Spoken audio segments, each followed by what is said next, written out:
quero aproveitar esse culto da noite, que ficou aqui vamos dizer assim, né, um buraco, porque semana que vem nós vamos começar uma série nova, março, nós vamos começar a tratar da Páscoa, vamos começar a aquecer os nossos corações para essa grande festa, celebrando a ressurreição, mas eu quero aproveitar e eu quero destacar a escola de líderes, que foi falado agora durante os avisos, e que vai acontecer neste sábado, dia 4.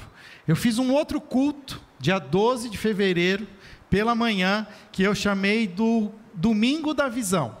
E nesse Domingo da Visão, eu trouxe para vocês aquilo que nós enxergamos. Quando pensamos na igreja no futuro, aonde queremos estar, então nós ali apresentamos aquilo que queremos ser como igreja. E eu também trouxe algumas expectativas de como liderança, como pastores, o que nós esperamos dos membros da primeira Igreja Batista de Campinas. E as expectativas que nós esperamos, a primeira delas é a frequência aos cultos, de você estar aqui aos domingos, separando esse tempo para ouvir a palavra, para acompanhar essa série de mensagens, ser alimentado.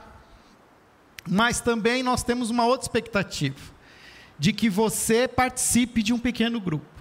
Nós entendemos que a igreja, ela não é uma igreja apenas aos domingos. A igreja, ela é igreja todos os dias. E participar de um pequeno grupo, para nós, é também uma expectativa que nós temos de um membro da nossa igreja. As outras duas expectativas é servir em um ministério dentro da nossa igreja, ou também fora. O importante é saber que nós temos talentos, temos dons, e que eles precisam ser usados para a edificação da sua igreja. E a contribuição, a participação na vida financeira da igreja. Antigamente eu não falava dessa quarta expectativa, mas aprendi que o óbvio precisa ser repetido. Então, participar da vida financeira da igreja, através das suas ofertas, dos seus dízimos, também é uma expectativa que nós temos. Mas eu quero hoje falar dessa expectativa da participação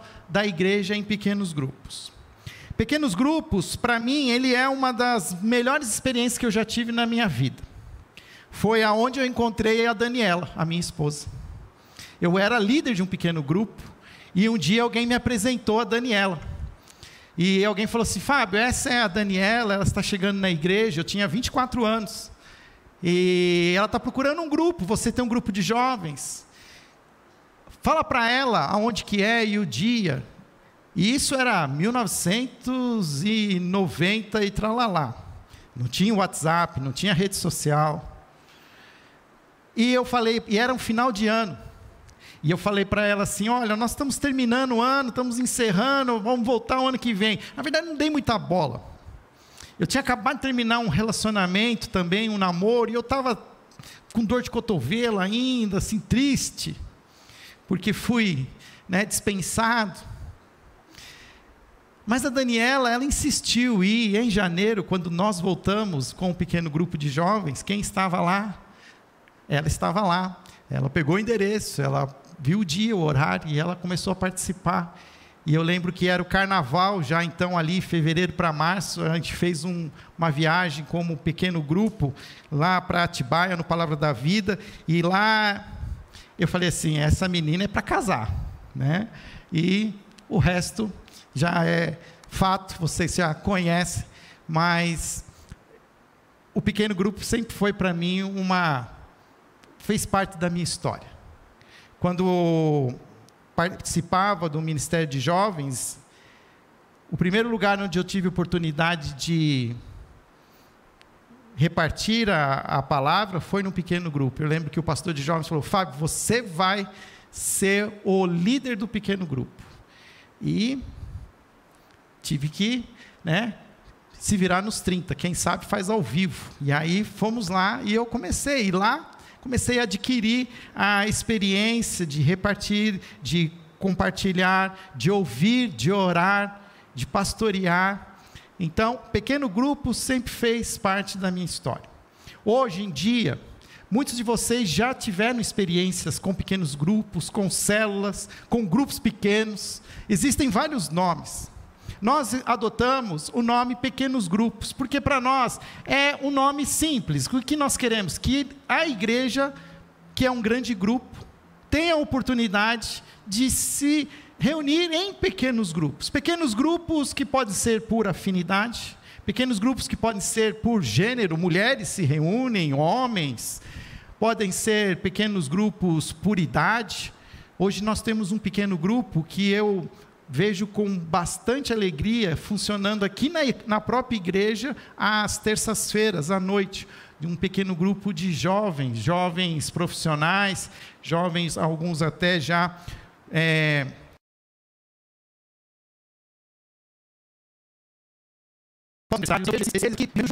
e neste sábado nós vamos retomar esse movimento de incentivo da igreja a participar de pequenos grupos. Estamos então com essa escola de líderes, que é esse treinamento, essa capacitação, e com aquela palavra que eu comecei a usar desde o início, do recomeçar, nós queremos recomeçar, trazer todo mundo juntos. Então, os líderes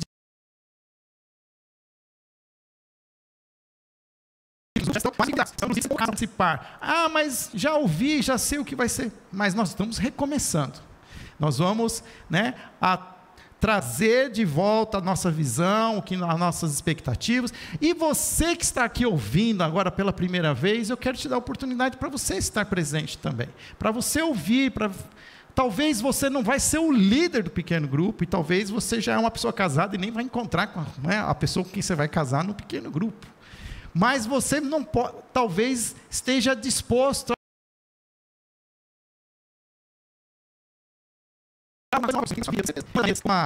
Deus nos surpreende é quando nós nos dispomos a servi-lo, nós dispomos a permitir que Ele nos use.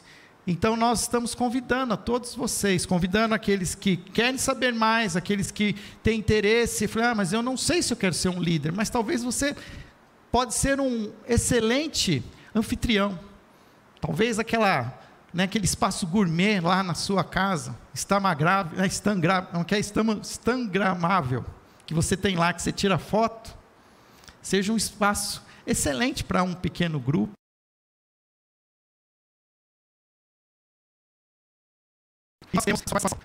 Mais, porque eu creio que, de alguma maneira, nós ainda estamos presos a alguns paradigmas, e nesse sentido, o que eu vou falar hoje, ele está ligado com pequenos grupos, porque eu quero que a gente entenda que nós precisamos ser uma igreja, além de um paradigma constituído por culto, clero, domingo, templo. Isso eu vou ligar com pequenos grupos ao final. No livro de Atos dos Apóstolos, capítulo 19. Atos dos Apóstolos, capítulo 19.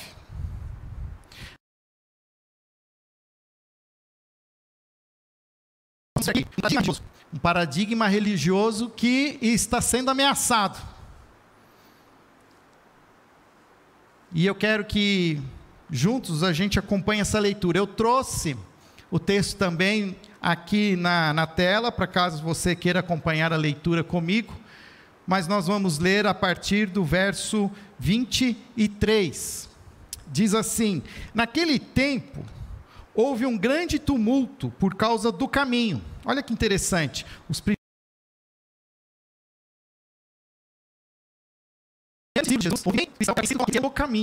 caminho com letra maiúscula. Naquele tempo houve um grande tumulto por causa do caminho. Um ouvires, chamado Demétrio, que fazia miniaturas de prata do templo de Artemis, e que dava muito lucro aos artífices, reuniu-se com os trabalhadores dessa profissão e disse: senhores, vocês sabem que temos uma boa fonte de lucro nesta atividade, E estão vendo e ouvindo como este indivíduo, Paulo, está convencendo e desviando grande número de pessoas aqui em Éfeso e em quase toda a província da Ásia. Diz ele que deuses feitos por mãos humanas não são deuses. E ele termina: não somente há o perigo da nossa profissão perder sua reputação, mas também de o templo da grande deusa Artemis cair em descrédito e de a própria deusa, adorada em toda a província da Ásia e em todo o mundo, ser destituída da sua majestade divina. Eu gosto muito desse texto. Eu acho que esse texto aqui, ele tem várias aplicações. A aplicação que eu quero dar aqui é que você entenda que existe um status quo, existe uma norma, existe um paradigma, e ele está sendo ameaçado. Qual é esse paradigma? Paradigma, vai voltar aí, filho, quando voltar você me fala. Só tem a tela hoje, a tela e a palavra. Aí, paradigma, o que é o paradigma? Nem enxergo, olha, eu fiz uma letra tão pequena. Ixi. Paradigma é um modelo ou um padrão a seguir. São as normas orientadoras de um grupo que estabelecem limites e que determinam como um indivíduo deve agir nesses limites. Paradigma que estava sendo contestado. Existia uma deusa, existia um templo, existiam artesãos,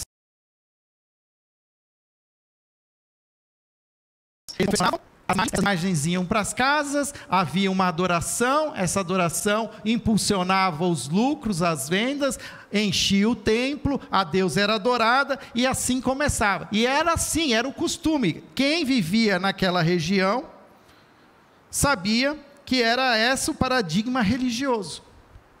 Mas o que nós estamos vendo aqui é que o cristianismo começa a desconstruir esse paradigma. E ele fala bem isso: naquele tempo houve um grande tumulto por causa do caminho. E ele diz: estão vendo e ouvindo como este indivíduo, Paulo, está convencendo, desviando grande número de pessoas aqui em Éfeso. E se tudo acontecer conforme eu estou esperando, não somente há o perigo da nossa profissão perder sua reputação, mas também de o templo da grande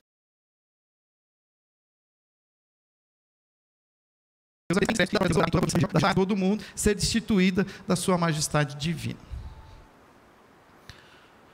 Toda idolatria, ela é sustentada por um paradigma religioso. Presta atenção no que eu estou falando.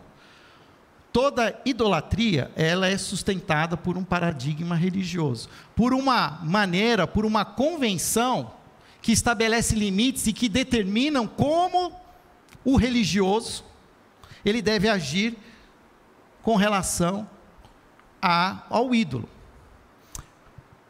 O cristianismo, ele não é,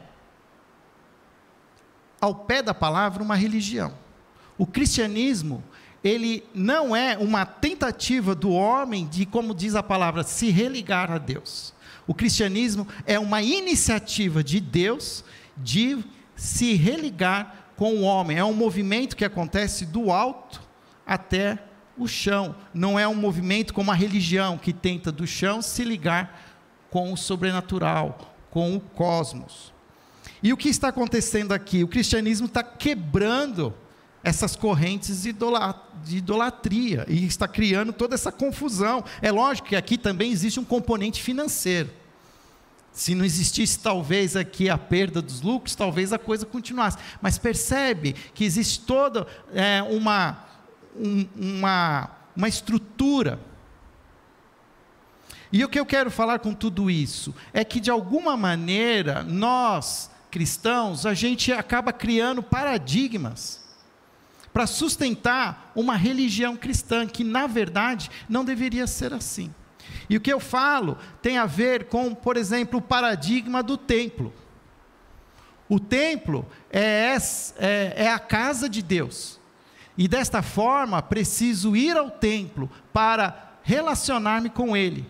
É isso que você acredita? E, de fato, é o que muitas vezes a gente fala. a gente lê as Escrituras, mas o cristianismo, ele mudou esse paradigma. A fé em Cristo quebrou essa necessidade de um espaço físico, de um templo. Eu estou lendo a Bíblia desde o início, eu estou lá em Levítico, quando Deus escreve para Moisés como ele quer que seja feito o tabernáculo. O tabernáculo ainda é o protótipo daquilo que vai ser o templo, que seria o lugar onde seria armazenada e ali a arca da aliança, aonde também estaria o Shekinah, a graça de Deus, a presença de Deus. E eu até nem me lembrava mais, e eu até me recordei agora lendo, que os primeiros sacerdotes ali colocados, Arão e os seus filhos, 2 dos filhos de Arão foram executados por Deus na primeira cerimônia, porque erraram o protocolo. Existia todo um protocolo, e eles não fizeram conforme a lei, e o Senhor, no seu zelo e na sua santidade, ele eliminou os filhos de Arão. Existia, então, temos um histórico, e esse histórico depois ele vai para o templo, e é mais conhecido como o Templo de Salomão. Depois esse templo foi destruído e reconstruído, e no tempo de Jesus já não era o mesmo templo daquela época, mas era um templo onde homens e mulheres, judeus e gentios, iam buscar a presença de Deus. Porém, nós, os cristãos, precisamos aprender que não existem mais templos. E é interessante como a gente ainda carrega esse paradigma. A gente ainda chama esse lugar de templo. Lá fora, se a gente conversa, fala assim: aonde vai ser o encontro dos líderes? No templo? Não existe templo. O que nós temos aqui é um auditório. A gente fala, convenciona, mas não é bíblico. E a gente precisa entender isso, porque a gente começa, inclusive, a santificar o espaço físico. Nós criamos espaços físicos que não podem fazer mais nada. Então, começa a ter, não pode entrar de shorts, não pode tirar as cadeiras e pôr mesa, porque é o templo do Senhor, não pode, pode mexer. Não existe mais isso. Mas é engraçado como a gente continua tendo essa dinâmica. Nós temos esse desejo, mas o texto também diz em Atos, capítulo 7, todavia o Altíssimo não habita em casas feitas por homens, como diz o profeta, o céu é o meu trono e a terra o estrado dos meus pés. Que espécie de casa vocês me edificarão, diz o Senhor? Ou, onde seria o meu lugar de descanso? Não foram as minhas mãos que fizeram todas estas coisas? Esse aqui faz parte de um discurso que Estevão faz antes de ser apedrejado, e ele está dizendo assim, que o Senhor não habita mais em casas feitas por homens. 1 Pedro 2,5 diz: vocês também estão sendo utilizados como pedras vivas na edificação de uma casa espiritual, para serem sacerdócio santo, oferecendo sacrifícios espirituais aceitáveis a Deus, por meio de Jesus Cristo. Houve uma mudança de paradigma. Os templos não são mais paredes, templos agora são corpos, são pessoas. E para aqueles que ainda não entenderam, 1 Coríntios 6, 19 e 20 diz: ou não sabeis que o vosso corpo é o templo do Espírito Santo, que habita em vós, proveniente de Deus, e que não sois de vós mesmos, porque fostes comprados por bom preço? Glorificai, pois, a Deus no vosso corpo e no vosso espírito, os quais pertencem a Deus. Ou seja, se existe um templo hoje, esse templo é o meu corpo. É ele onde habita o Espírito Santo. A presença de Deus, o Shekinah, está em mim. E olha como nós às vezes temos um zelo tão grande pelos espaços físicos, e um desleixo tão grande com os nossos próprios corpos físicos, quando nós deveríamos estar sendo muito melhores mordomos do nosso corpo, do que dos espaços. Não estou dizendo que a gente também vai largar as coisas aqui tudo bagunçada. Não, nós queremos que aqui seja um espaço cada dia mais confortável, um espaço cada dia mais amplo, mas nós não podemos cair na armadilha de que a casa do Senhor é aqui.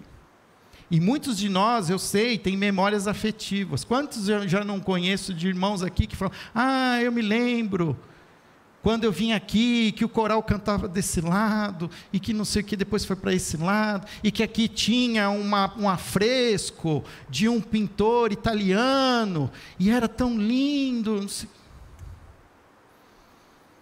Mas isso são histórias, e tem o seu lugar, mas nós não podemos santificar, porque não são os espaços físicos, não são templos. O templo é o nosso próprio corpo. Precisamos prestar atenção se estamos tendo esse mesmo zelo, esse mesmo cuidado. Nesse sentido, eu quero falar também de um outro paradigma, que é o paradigma do clero. Que significa o quê? Que nossa conexão com Deus é através do sacerdote, do pastor, do bispo, do líder religioso. É nisso que você acredita? Quantas vezes já não me chamaram para orar o carro que alguém comprou, orar pela loja que alguém montou? Agora eu aprendi, eu não aceito mais orar por coisas, eu oro por pessoas. Então se alguém fala assim: eu queria que você orasse pelo meu carro novo, eu falo assim: eu vou orar por você que é o motorista do carro. O carro não precisa da nossa oração, ele precisa que o motorista, percebe? E a gente vai, e aí é o pastor, aí o pastor precisa ser o pastor vai para lá, o pastor vai para cá. E a gente, ao longo do tempo, a gente ainda trouxe o nome pastor para esse líder religioso, quando na verdade a Bíblia é muito clara que o pastor é Jesus. E que nós precisamos entender que não existe hierarquias no reino de Deus. Todos nós somos iguais diante do Senhor. Não há alguém que tenha uma autoridade, um poder superior. Aí a gente traz a tradição do Antigo Testamento, do sacerdote. Porque o sacerdote, ele era aquela pessoa separada para levar as orações, os pedidos de paz, de perdão, até a presença de Deus. E tinha toda uma preparação, todo um protocolo para esse sacerdote estar na presença de Deus. E agora nós sabemos, e o texto, inclusive dos evangelhos, narram que na crucificação de Jesus, um fato aconteceu extremamente simbólico. O véu do templo se rasgou de cima a baixo. E o véu, não é esse véuzinho que a gente conhece, não.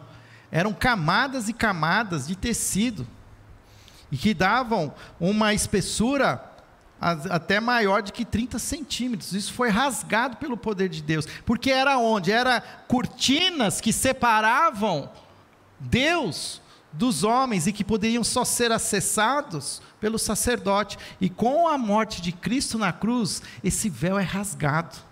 Todos nós agora temos acesso.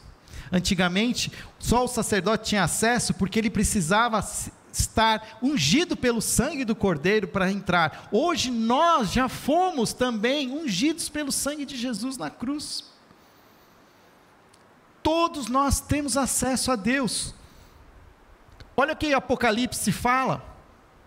Ele, Jesus Cristo, nos ama e nos libertou dos nossos pecados por meio do seu sangue, e nos constituiu reino e sacerdotes para servir a seu Deus e Pai. A Ele sejam glória e poder para todos sempre. Eu trouxe mais um versículo, 1 Pedro 2,9. Vocês, porém, são geração eleita, sacerdócio real, nação santa, povo exclusivo de Deus, para anunciar as grandezas daquele que o chamou das trevas para a sua maravilhosa luz. Ou seja, todos nós temos acesso a Deus. A minha oração, ela é tão eficiente quanto a sua oração. Porque é o mesmo Espírito Santo que habita em mim, habita em você. Porque agora eu vou falar, eu não posso falar de vocês, mas posso falar de mim. Porque eu só posso dar conta de mim. Que não adianta colocar um crachazão aqui, escrever Pastor Fábio, e estou enganando todo mundo. E estou lá fazendo misérias na minha vida doméstica. Mas eu chego aqui, eu sei como me porto, eu sei como falar, eu sei abrir a Bíblia, torno um picareta de marca maior, mas porque eu tenho o título pastor, você acredita em mim, você confia em mim, e isso, olha o estado que está a nossa igreja, e aí parece assim, que aí os títulos, eles vão perdendo, né, como é que é assim, a autoridade, aí vai aumentando, nós já chegamos agora em apóstolo, eu não sei qual vai ser o próximo título, porque ficam se buscando títulos para se reconhecer a seriedade, e não é por aí. Todos nós somos chamados, inclusive fez parte da reforma protestante, o sacerdócio universal de todo cristão, que era algo que existia no passado, quando a Igreja Católica de alguma maneira se tornou, né, a igreja que autoritária ali, mandatária, e parece que a gente está voltando para o mesmo lugar de novo. Outro paradigma, o paradigma do culto. O culto é o momento que deixa a minha vida secular de lado para dedicar exclusivamente a Deus. É isso que você acredita? Eu creio que a gente ainda imagina que quando a gente vem para o culto, a gente deixa a nossa vida secular. Eu venho para o culto, eu venho para um momento sagrado, eu até me arrumo, eu me visto de uma maneira diferente. Dá bem que você vem, você não vem de qualquer jeito, dá bem. Mas a gente tem que entender que talvez eu estou transformando, eu estou fazendo uma divisão entre o sagrado e o secular.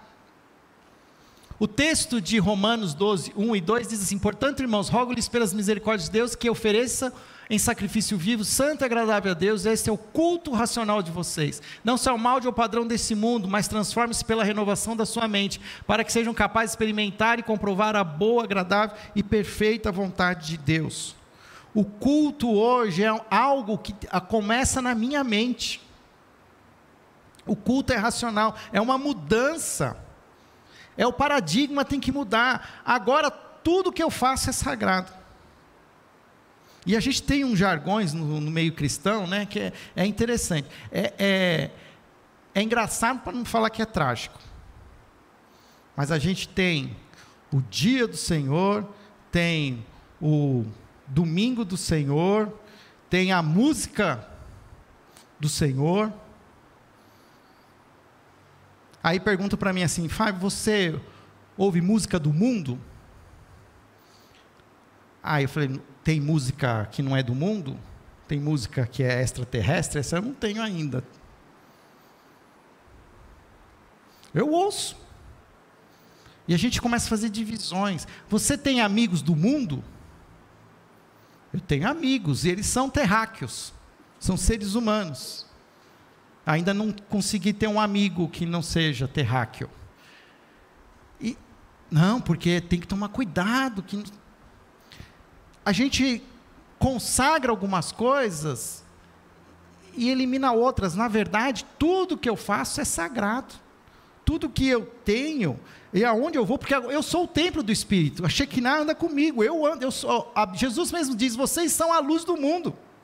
Não escondam a luz de vocês, mas deixem ela brilhar.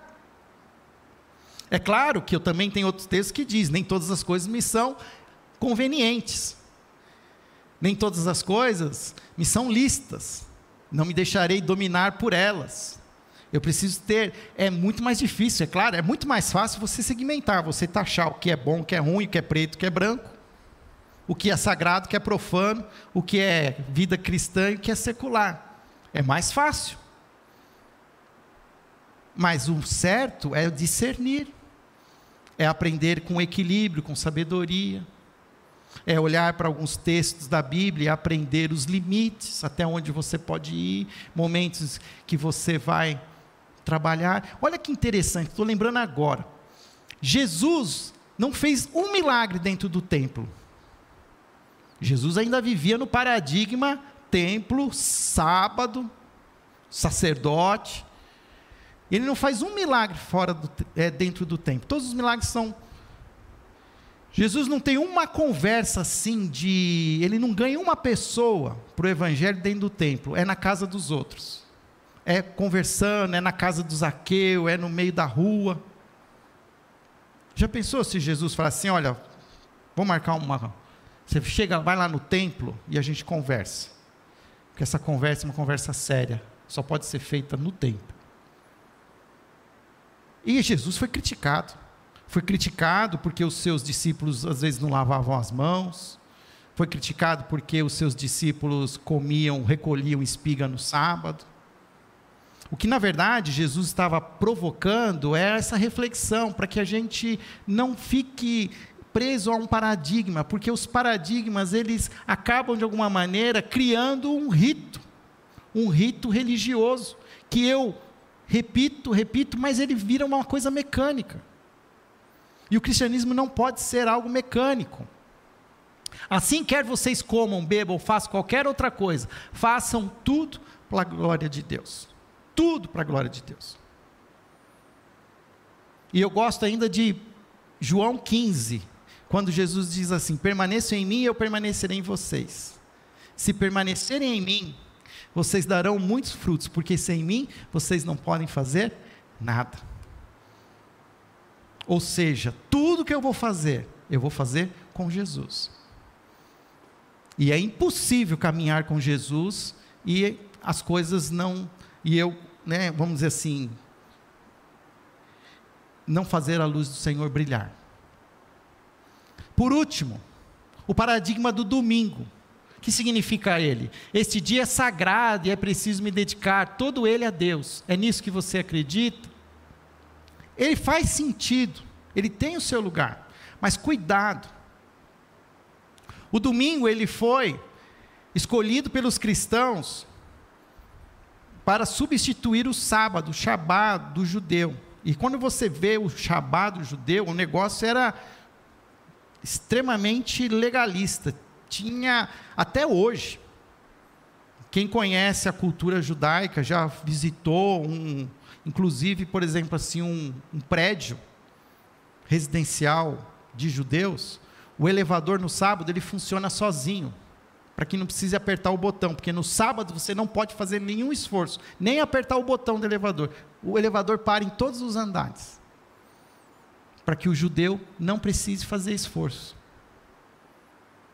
Por quê? Porque o dia é sagrado. E aqui, o que o texto da Bíblia fala? Colossenses 2,16, portanto não permitam que ninguém os julgue pelo que vocês comem ou bebem, ou com relação a alguma festividade religiosa, ou celebração das luas novas, ou dos dias de sábado. Estas coisas são sombras do que haveria de vir, a realidade porém encontra-se em Cristo. No fundo, na verdade, todos os dias são sagrados, mas nós separamos o domingo, e entregamos o nosso domingo para louvar ao Senhor. Mas eu vejo que existe de alguns assim um extremismo, que o domingo, eu sou de uma época que não podia jogar futebol no domingo. Não podia jogar futebol.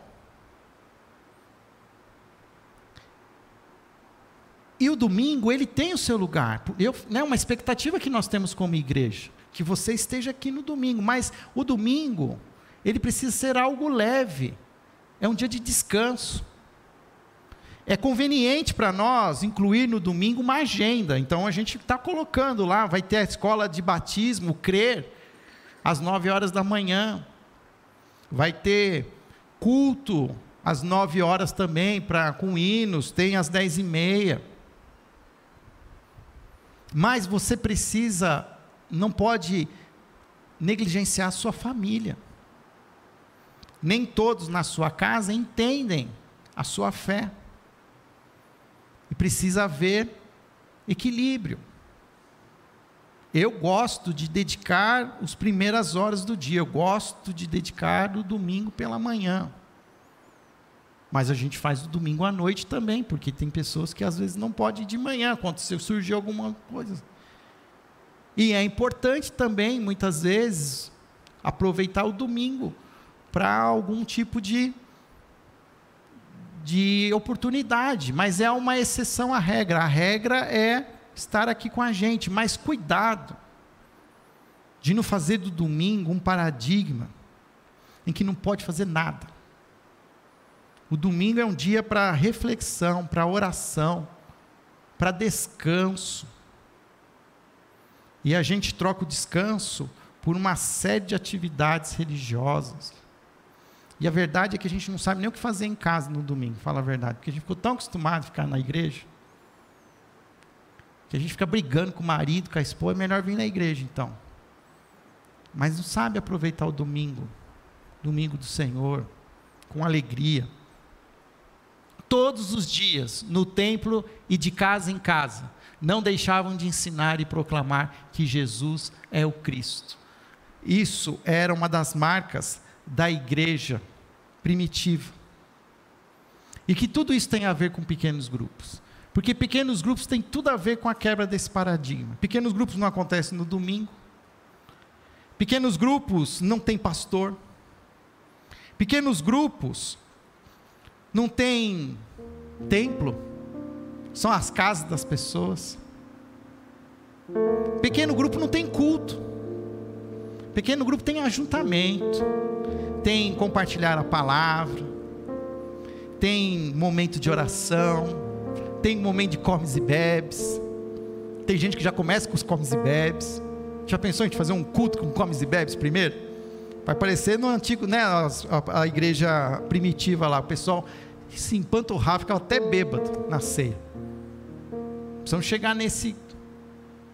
Mas por isso que as pessoas às vezes me perguntam assim: pastor, tem culto na sua igreja durante a semana? Eu falo, não tem culto. Eu até uso, eu devolvo com o mesmo paradigma. Nós temos culto nos lares. Nós queremos que vocês se reúnam nos lares durante a semana, que você se encontre com os seus, com as pessoas com quem você tem familiaridade, e se encontre. Não é um culto, é um encontro de discípulos de Jesus. Jesus nunca fez uma reunião, pelo menos a Bíblia não diz isso aqui. Jesus nunca convocou uma assembleia. Jesus fazia encontros ao redor, muitas vezes de uma fogueira, repartindo o pão. E a gente precisa resgatar essas experiências, que elas funcionam em pequenos grupos. Hoje nós temos 7 pequenos grupos. Eu fiz um levantamento com o Rodrigo, 7 pequenos grupos. Nós somos uma igreja de pelo menos 400 membros ativos. 7 pequenos grupos é muito pouco. A gente pode ser muito maior. E eu dei um desafio para o Rodrigo: nós temos que dobrar esse número. Tem que chegar no final do ano com 14. Dobrar parece muito, mas 14 ainda é pouco. Mas tá bom, vamos começar com 14. Mas para isso acontecer, o maior desafio é quem não está em pequeno grupo. Porque quem está em pequeno grupo está falando: eu estou no pequeno grupo, né? Mas e você que não está no pequeno grupo? Saia desse paradigma: culto, domingo, clero, templo. Vamos viver um cristianismo mais orgânico. E ele funciona muito bem em pequenos grupos. Eu estou provocando a igreja. Não vai dar para a gente sair daqui, todo mundo sair aqui e já ter um pequeno grupo para participar. Mas vamos começar no sábado, vamos ouvir mais. Falar: olha, Fábio, estou incomodado, não estou no pequeno grupo. Eu estou aqui porque eu quero entrar nesse negócio. Não sei se vai ser a minha casa, se vai ser aquilo que Deus já me ensinou. E o pequeno grupo, o que a gente faz? A gente reverbera a mensagem do domingo. Então amanhã já vou mandar um roteiro para os pequenos grupos. Pequenos grupos, eles mastigam um pouco mais aquilo que a gente falou aqui, porque também não é para ficar aprendendo um monte de coisa. Aqui a gente precisa reforçar os princípios e praticá-los. Que também fica com um cabeção desse tamanho, cheio de Bíblia, mas umas mãozinhas curtas assim, parece um Tiranossauro Rex. E ainda sabe falar pra caramba, né? Grita, fala o mundo. A gente precisa ser mais gente, mais humanos. E eu vou falar bastante de pequenos grupos esse ano. E pode ter certeza assim, eu não vou chegar em você e perguntar: você já está no pequeno grupo? Não vou fazer isso, não vou te constranger. Mas eu vou ficar feliz quando você chegar em mim e falar: eu entrei no pequeno grupo e está sendo uma bênção. Amém?